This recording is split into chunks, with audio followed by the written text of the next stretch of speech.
It was a curious story. Jesus being baptized. Have you ever asked yourself why Jesus had to be baptized? If you have, you're in good company. Because even the person who baptized Jesus asked that question. In one of the other Gospels, the account says that Jesus presented himself to be baptized, and John said, wait a second, you should be baptizing me, not the other way around. Because John's baptism was a baptism of purification. It was for people who had been, well, for lack of a better word, sinning, as you may understand the term. And they needed to be ritually cleansed. And we were told that Jesus was born sinless. So what had he been up to in the years between then and now? But he needed to be baptized. The biblical account tells us that Jesus says, you must baptize me, John, to fulfill all righteousness.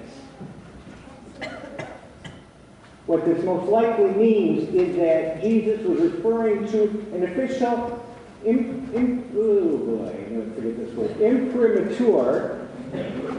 the official imprimatur upon his being the Messiah. God's approval that he was the one that Israel had been waiting for. Throughout time, the church, capital C, religion, capital R, have changed it and added to it and put it into doctrine. And so it means so many other things, too. For example, it may mean that Jesus was taking on our sins. It may mean that Jesus was reflecting the kind of humility that we're supposed to show. It may mean that Jesus was doing something that we're supposed to do so that we can be more connected to Jesus. It may mean that God wanted us to do something that Jesus was doing so that we could be more connected to Jesus and to God. It could mean that God was sanctifying creation. It depends on where you worship. It could mean none of these things. It could mean all of these things.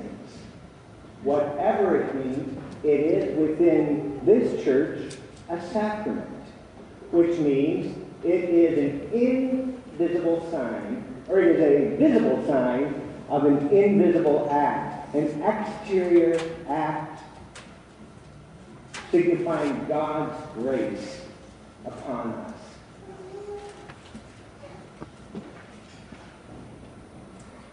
When you get into the subject of God's grace, however, you get into this pervasively mysterious subject that could cause us to spend the rest of our lives trying to put meaning on this one simple event that took place at this river. God's grace is free and abundant. Our grace, humankind's grace, maybe a little less so. I have two phrases that I've used throughout my life to solicit human grace. The first one, whenever a boss would question my work or be upset with me, I would say, it just seemed like the right thing to do at the time. My motives were pure. It just seemed to be the right thing to do at the time. Last summer, my car failed to yield my command to stop at a stoplight. And I rolled into the car in front of me. And it really wasn't a car accident.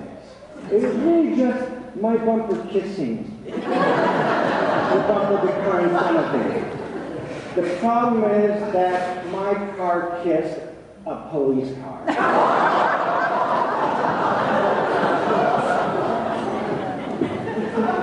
The officer was 17 feet tall, 14 feet wide, and he came back and he demanded to know what I had done. I did not say, it seemed like that.